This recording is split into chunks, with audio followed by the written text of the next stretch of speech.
Set Phasers, a highly illogical Star Trek podcast.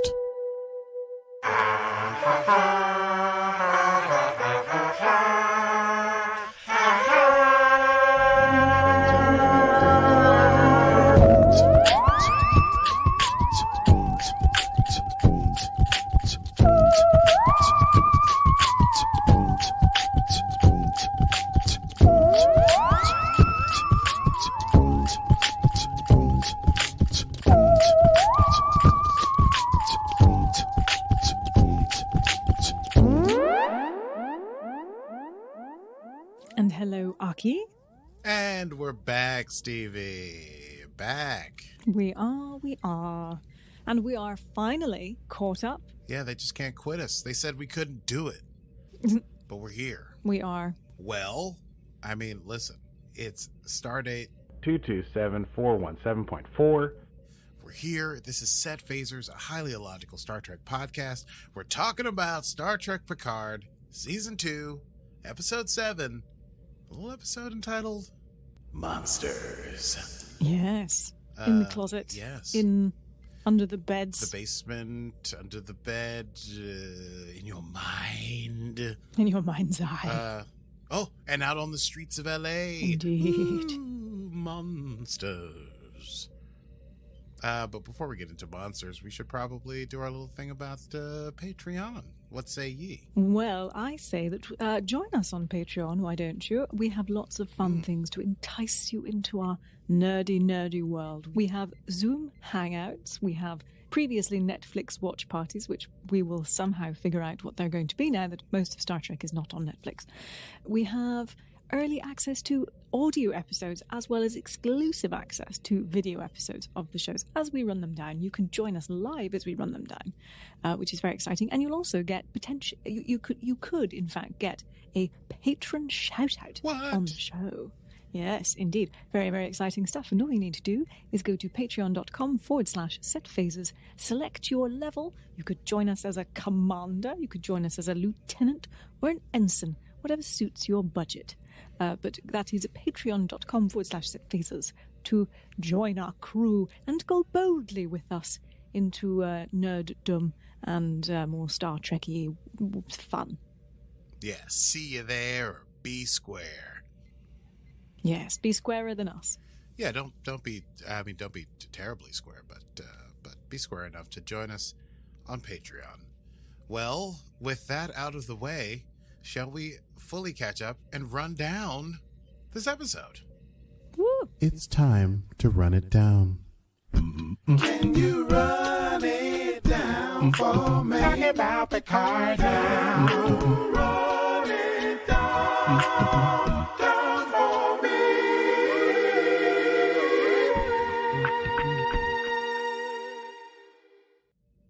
Is that your Picard? Oh, Picard, that's your Picard. Okay. Sleeping on the job, Aki. I forgot that we were doing Star Trek. Okay, that doesn't matter, because the point of this whole episode is that you start confused, like I just did. You're confused. What's going on? We begin with Picard. We begin with a big shot of the sun blazing and boiling as suns do. But we begin with Picard in a tux going through some sort of interview or evaluation. We find out eventually that it is a psych evaluation. The evaluator seems to believe that Picard has been humoring him, and the last thing Picard said was that he had a fear of enclosed spaces. Picard says, yes, the man who hates enclosed spaces spends his life in the infinite cosmos. The psychiatrist asked Picard if he's worried that he's not interesting. And Picard said it's not his job to be interesting. But the psychiatrist is like even your best friends call you captain. I mean, who is Jean-Luc, really? They reach this impasse, and Jean-Luc's like, we've been here for 40 minutes, nothing's going on. In fact, it's only been 20 minutes, but it needs to be an hour because it is a routine psych eval.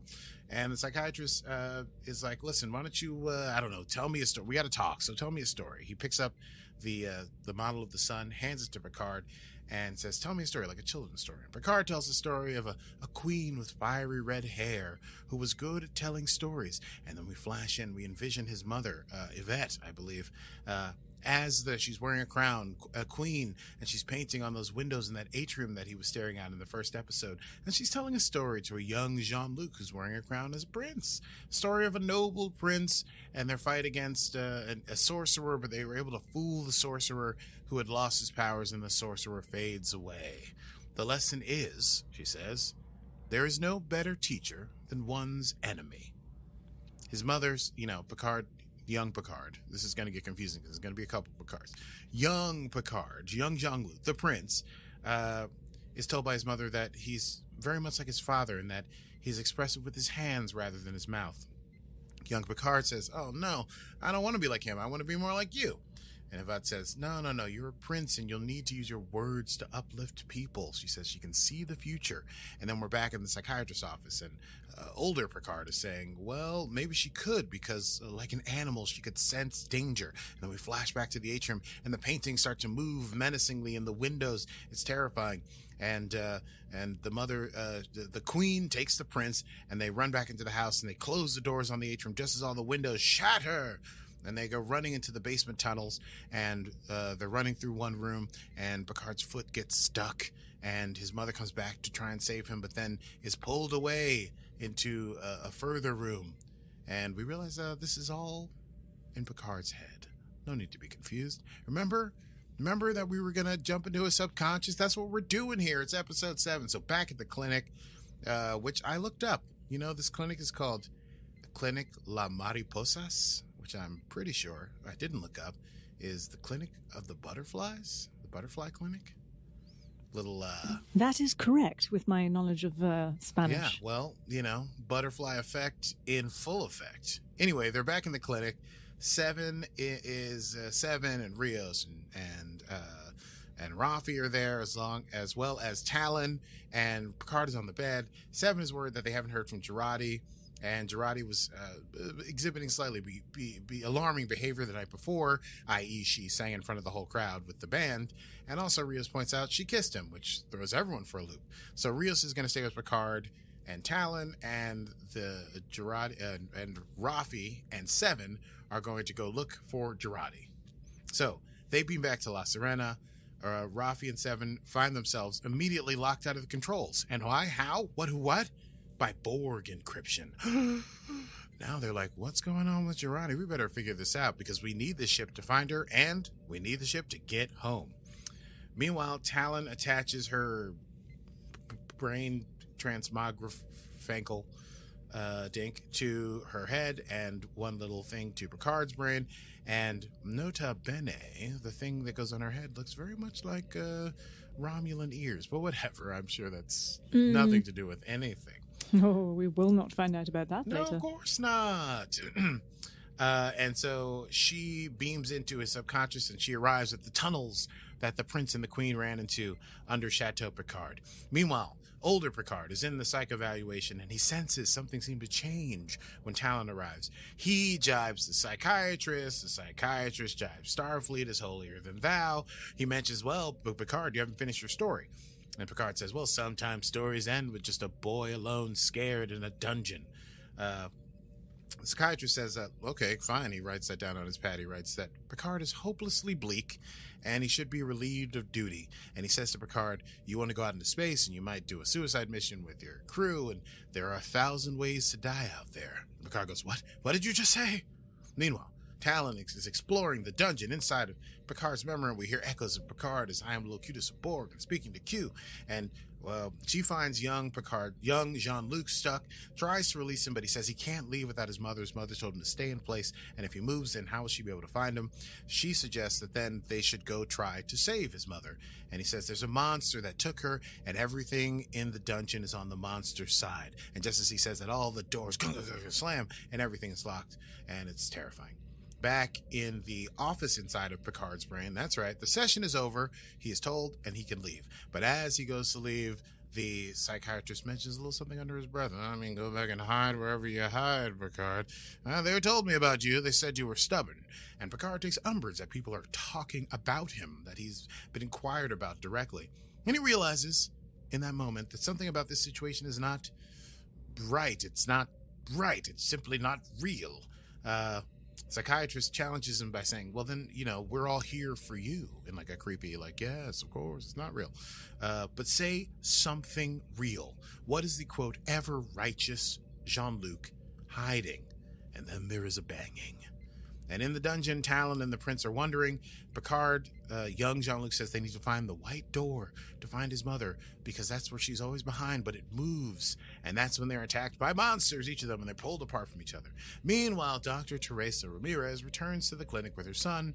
Rios, of course, has locked the door to Picard's room because they're doing weird alien stuff inside. She curses him out. She demands the keys. He tells her to have an open mind. She opens the door. She finds Picard and Tallinn. It's crazy. And then she's creeped out by Rios.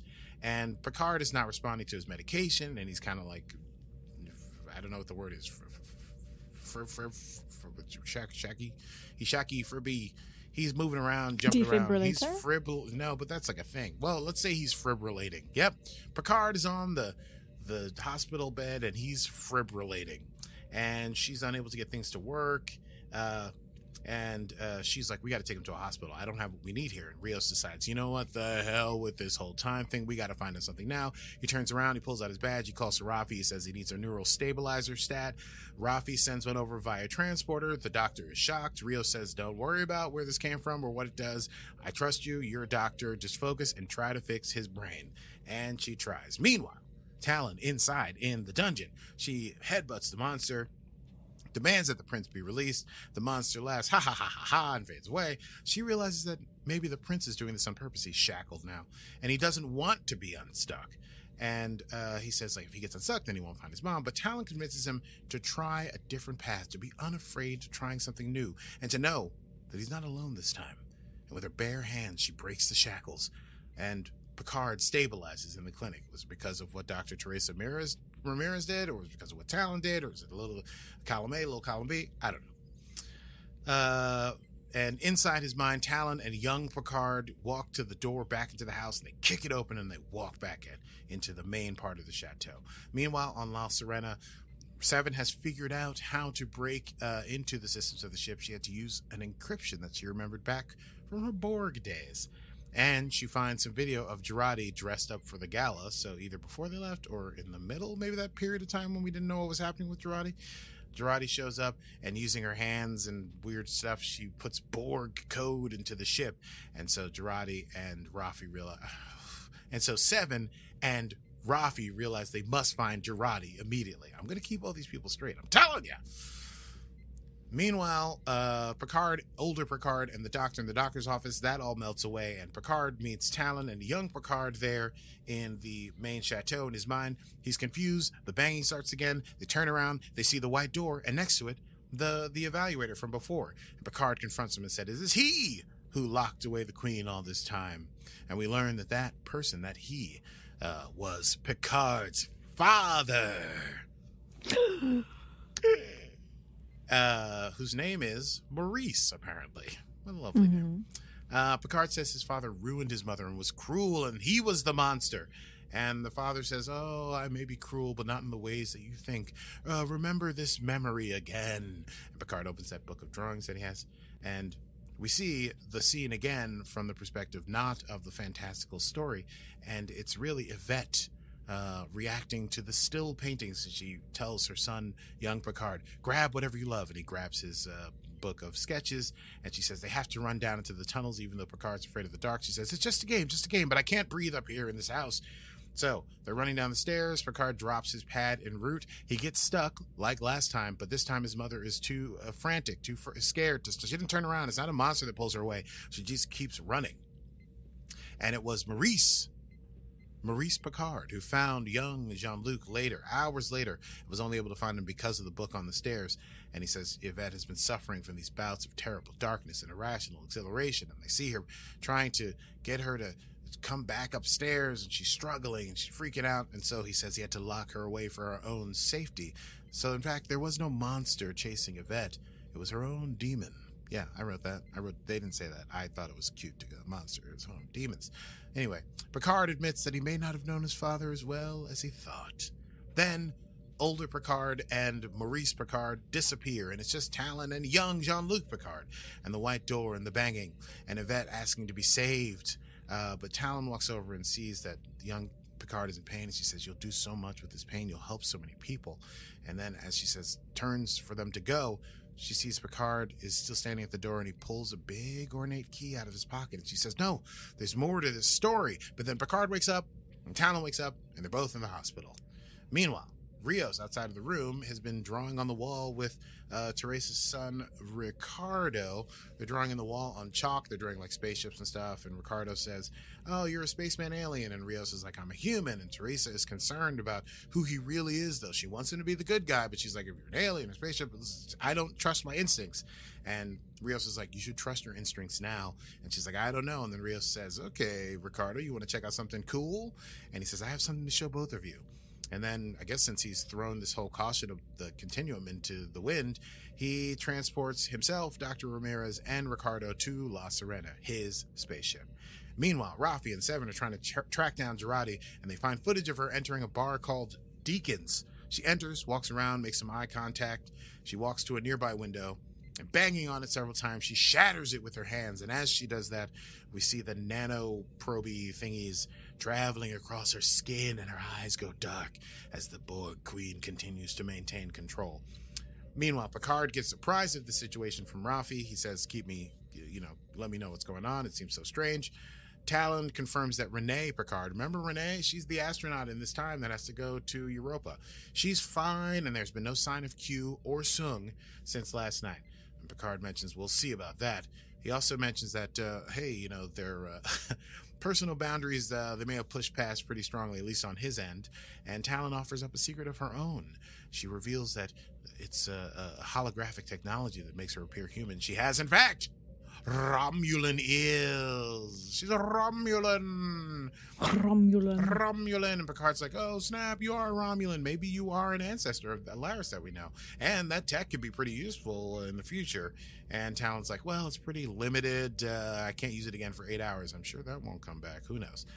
Mm-hmm. She wants to know if Picard's all right. He's like, it's fine. We got to get back on the mission. She says, I don't know. There's something in that vision. It's not done yet. And if that's what Q's brought you back to see, then isn't it important that we find the end of that? But Picard's sort of avoiding that. And he goes, no, the thing that I've learned is that this is not about me. Even though he's been toying with me, it's not about me. This is about Q. I've always classified Q as unknowable. But now I realize, my mother told me, there's no better teacher than one's own enemy. So Picard wants to summon Q to speak to him directly and find out what's going on. They can use that to change the stakes. But that's beyond Tallonn's capabilities. And he says, oh no, I had someone else in mind, all right. Picard then goes to visit Guinan at 10 forward. Yeah, she's still there. She didn't leave. She said she was going to leave, but she stuck around. He asks for help in his Picardian way, which is not really asking, but sort of demanding.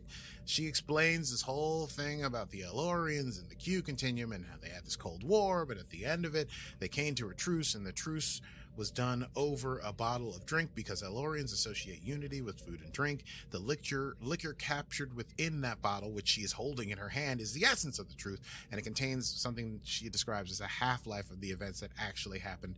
She opens it, the bar shakes like there's an earthquake, all the glasses fall to the floor and shatter. She pours some of this weird green beverage into her thing, drinks it, everything continues to shake, she screams, it gets more intense, and then she stops screaming, does a little cough at the end of it, everything stops. And no Q. It didn't work. Meanwhile, Rafi and Seven are trying to figure out how they're going to find Agnes. Seven, seeing the shattered glass on the ground from the window, has an idea. She goes to a garbage can, finds an empty bottle of beer, throws it on the ground. She realizes that she gets a rush of endorphins from breaking things, and that's what the Queen wants, because those endorphins will allow her to take over the host quicker, as we established in the last episode. Rafi wonders, okay, well, how long do we have before the Queen is strong enough to start assimilating people? And Seven is like, I'm not sure. We're looking at the birth of a new Borg Queen. Called it. Down Florka shows up. Anyway, new Borg Queen, and they may have doomed the future that they were trying to save, because now the Borg will have come to Earth well before humanity is even able to barely deal with it. And so she says, we gotta get Picard. What should be a piece of cake, because meanwhile Picard's at 10 forward, no Q, whatever. The door rings, they all look up, they think maybe it's Q. No, it's just some dude in a trench coat. He comes down the stairs, he's like, hey, the place said it was open. She's like, it's not open. He's like, hey, can I just have one drink real quick? I'm celebrating, and then I'll get out of your hair. And he's like, what should I drink? And she's like, oh, you're one of those guys who would ask for bourbon, really wants to drink white wine and read his nonfiction drivel. She gives him the wine and says, hey, have this and go. And she goes back to talking to Picard, but the man interrupts. He's talking about, oh, hey, science fiction. You guys science fiction types? You spacey types? They're like, absolutely not. He walks over to them and goes, I love science. Science is aspirational for me. Like, check this thing out that I saw. And he shows them a video on his phone. It is a video of Picard beaming onto the street in front of 10 Forward. Originally, when he did that a couple days back to find Guinan. Guinan tries to say, it's a glitch of my computers. The guy says, well, maybe, but nonetheless, I'm going to have to take you in. He pulls out a badge. He's FBI. He's taking Picard and Guinan into custody. Picard cleverly and surreptitiously drops his comm badge on the ground amidst all the clutter of broken glass, and they are taken away. And that is the end of Episode 7, Season 2, Star Trek Picard, entitled Monsters. Monsters. Monsters. Monsters. You can do it better than I do. I just can't do it that way. Well, I can't go.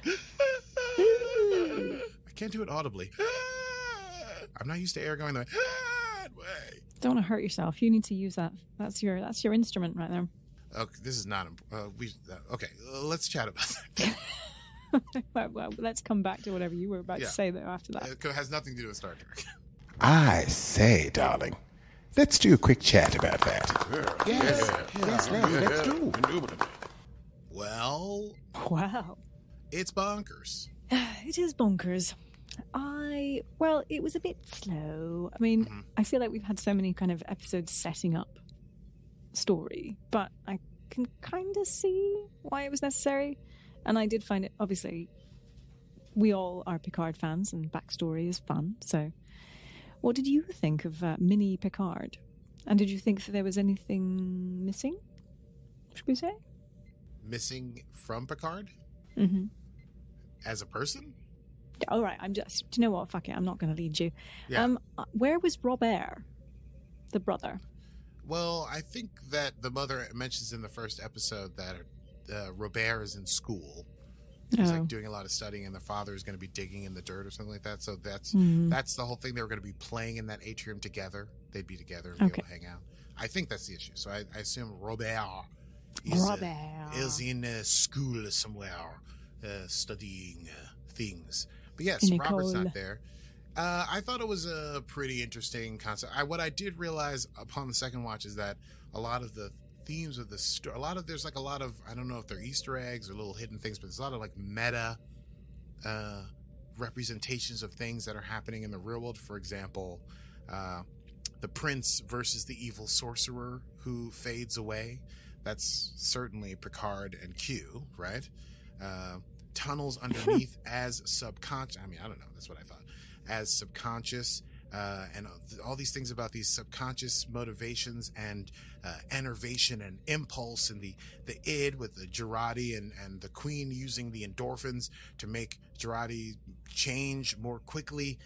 So I thought that it was an interesting thing. We get to see that Picard's relationship with his father is complicated. We also get to see within Picard that there is an element of a misunderstanding, even of Picard, of his own childhood situation. That first version of it, which is like his mother can do no wrong and she's trying to save his life, and the second iteration of that, which is that his mother was deeply troubled and that he didn't fully understand her condition, and maybe it's somewhere in between, who knows, but that his father was not whom we assumed the whole time was the monster. It was not his father. The monster is within, and that's the third meta thing, which is I think Picard as the evil general who collects skulls is a monster that Q is trying to show that he is. Although there's still something we don't know the rest of that memory / story episode, so I'm curious how that all goes out. But it was a very slow. I knew when the last episode ended, I was like, we're going to go into Picard's mind. It's going to be a slow, weird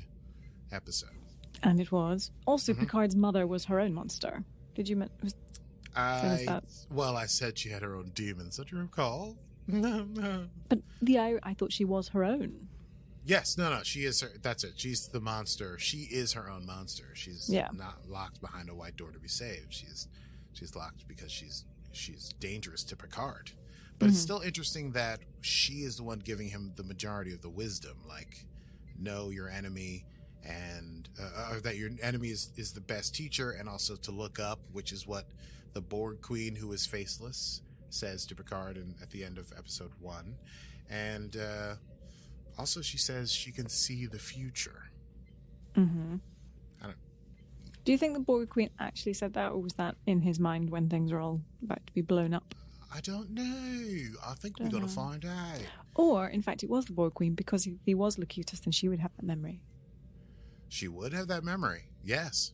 In fact, the Borg Queen, if it's the one who knew Locutus, might know the whole story, right? Yeah. More so even than Picard, because it's part of his subconscious. I don't know. You could say it. So it's like this wasn't like a popcorn. Oh my God. Girardi singing, action, pew, pew, pew, pew, pew, escape from the bus and get, this was a very like, who is Jean-Luc Picard? And I sort of knew that. Who is Jean-Luc? Who is it? What trauma is he hiding from his time in the chateau? Et cetera, et cetera. I wrote down that the clinic was called Mariposa, and I think the butterfly effect is going to be a pretty big deal. They've seemed to all have not give a shit about it. They've thrown it out the window right now. Yeah. Like, with Rios just bringing everyone on board. Yeah. To show off his spaceship. This is my spaceship. Also, Picard and Guinan being picked up by the FBI. There's really no way to restore this timeline at this point. Good luck with that. Yeah. I don't know. How do you feel about the whole Rios B plot line with Teresa and, like, I'm just not sure where it's going. Yeah, I think that's the real question for me. I have no idea where it's headed, because it needs to have something else other than, well, I just like the taste of real things. Well, I mean, that could be enough for somebody like Rios, who he explains in this episode more of this meta stuff. He's never had a father figure and views Picard as kind of a father figure. This is very paternal conflict / reversal sort of episode. And he's sort of out of place, out of time, dealing with his own demons, even though it seemed like he had found a nice position for himself in commanding the Stargazer. But yeah, I don't know. Is he going to stay behind? Is he eventually going to say goodbye to this lady and her kid? Because he's like, they're really making it seem like he's becoming the father figure for Ricardo, father on top of father on top of father, as the old song goes. So yeah, I don't know. I'm confused by that one. I think it's nice. I always love a Star Trek trope where someone from the past sees the ship and goes, "Oh," and she drops her cup and it's just a gog, as they say. Yeah, I feel like we've had another coffee dropping moment. I can't remember when the last one was though. Never mind. In this episode, I mean, no, in the season. In this season, do we have another cup drop? That does sound familiar. Why did we have a cup drop? Someone drop a cup. Never mind. Maybe it's just me. The coffee cup drop is it's cliche. Yeah. They're like, hold on to your coffee while I if I was going to transport somebody hold to my spaceship, I'd be like, hey, you might want to put that coffee down. Right. We're going to go somewhere. Finally, we have some interesting, some notable appearances. First of all, Sonny Ozell. Indeed. Indeed. The real Patrick Stewart's wife and artist, who we in the New York music scene may know from places such as Rockwood Music Hall. Indeed. We've seen in person. Yes, we don't know her personally. Let's just give that caveat. No. We've seen her in person. I do not know her personally. But it was interesting to see her there and singing the song when Girardi enters the bar and all that. And the song is like, "You're not going to contain me, no one can hold me back." You know what I mean? As the Borg Queen smashes the window. And secondly, this may only be for me because I don't know if you ever watched the reboot of Battlestar Galactica, but Maurice Picard is played by James Callis. Well, of course, wasn't he also in Bridget Jones' Diary? He was, yes. He was the gay best friend who had a hit, some sort of pop hit. That's the one. Weren't you that guy that had that hit one? Yes, I was. Yes, I was. I may need to go back and watch Bridget Jones' Diary and the subsequent sequels. But yes, James Callis played a scenery chewing character on a different science fiction vehicle, Battlestar Galactica. He played Gaius Baltar. So it was nice to see him. And I immediately, it kind of gave it away for me. I was like, he's going to be Picard's dad. Because it was just too, I was like, he's too important of a cameo to be like, I'm nobody, you know? Mm-hmm. Anyway, I liked it. They had a nice, awkward rapport. Mm-hmm. I think the FBI guy, from what I was reading, I feel like he was in. There was some other, it's probably Battlestar Galactica, and also he played somebody in Voyager once, so he does have some sort of Trek credit to his name. Should we Google that immediately? You want to? I sure do. I don't know how I'm going to do it though. Why not? If you want to know, you can Google that.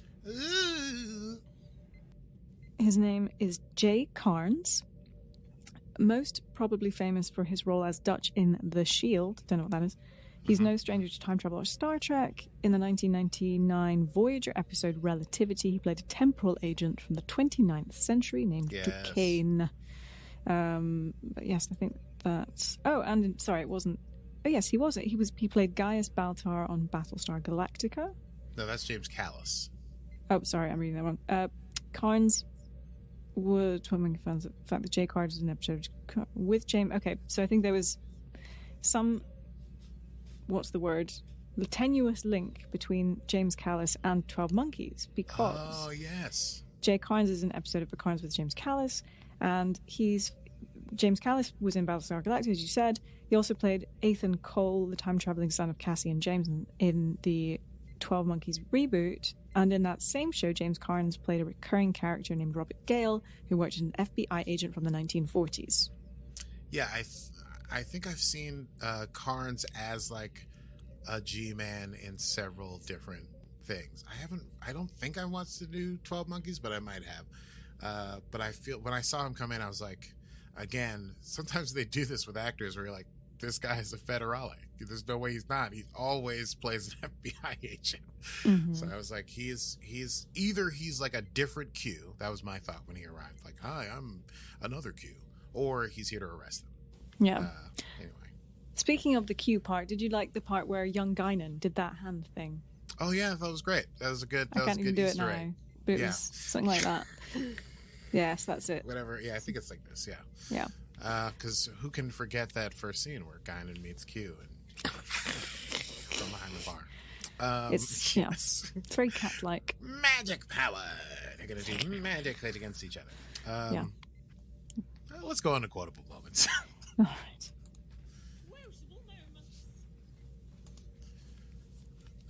There are a lot of exchanges that I thought were super cool. I didn't write down all of them, but I have a few quotable moments that I really quite loved. I had two. Please, what are yours? When Tallinn jumps into Picard's mind and she says, "This is your mind sober? I bet 5-drink Picard is a blast." Yeah. Ugh. I don't want to see 5-drink Picard. My other one, when Teresa asks, Rios, are you from outer space? He says, "I'm from Chile. I just work in outer space." Which, in fact, is a fun reference to a line Picard. Interesting. What does a Star Trek? What sound does a Star Trek chicken make? Picard.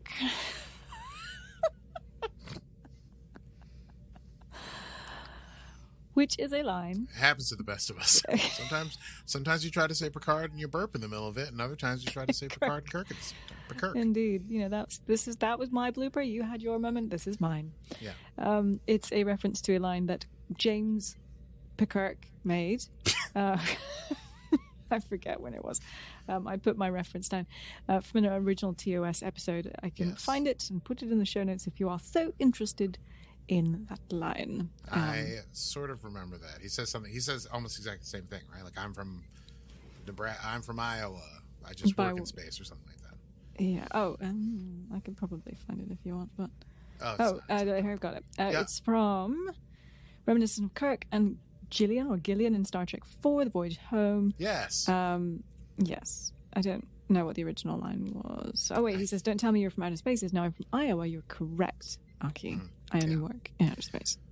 I would be surprised if I remember dialogue from the original series, because I watched so much of that young and or sleepy in college. But Star Trek 4, Voyage Home, yeah, I got There you those. are. Looking Well for done. those nuclear vessels, baby. Nuclear Okay. vessels. Wessels. Wessels. Okay, I've got a couple quotes. I loved Rafi being not into Girardi and Rios getting back together. And she said, if that whole thing starts up again, I quit the gang. And then Seven gives her like an appraising look, and she's like, what? Oh, you and me? No, see, we're totally different. Our pain is beautiful and tragic, and everyone loves hearing about it. I thought it was very good. And, oh, of course, Rios, when he brings him to a ship, he says, welcome to La Sirena, my ship, my spaceship. And Ricardo says, I'm going to touch everything, and runs off. I thought that was cute. That's what I would do if I was a child in a spaceship. Anyway, those are our quotable moments. Indeed. There weren't a ton of Easter eggs, and we kind of covered them in our quick chat or quotable moments, so I don't have anything to offer. We've got nothing to offer. I don't. Well, I guess we go straight on to next time. Alrighty then. Next time on Set Phasers. And this is completely out of place because I forgot to mention it, but this time I did notice Talon's accent being bad as she was trying to cover up her That Irish was accent. horrendous. I'm Irish blind, so I was like, hey, she's from America. Oh yes, thank you so much for joining us. As usual, I can't hear an Irish accent and discern it from a Brooklyn accent. If you enjoyed this episode, we make these episodes weekly whenever there is Star Trek to cover, and you can find it wherever you get your podcasts. And should you do so, feel free to rate and subscribe and tell other people about it. Indeed, and don't forget you can join us on the old Patreon. I think next week we might be having our monthly session, I think if so. you will. Yes, we just haven't planned it as of yet, but we're usually on some sort of possibly third Sunday of each month. Patreon.com/ZPhasers. Aki, stop dancing at me. It's highly distracting. I apologize. I didn't mean to dance. Yes, and if that's not enough for you, you could join our social media family. A social media family? Yeah, sure. We're on Facebook and Instagram as Set Phasers Podcast. Do join us. Smash that like button. And Meme Game Doobly-doobly. Strong, it's all Stevie. I just sit here and watch it happen. Well, that's everything from us, so until next time, I'm Stevie Mans. And I, like Maurice Picard, am a studier of the human condition. And this has been Set Phasers, a highly illogical Star Trek podcast. Computer. End program.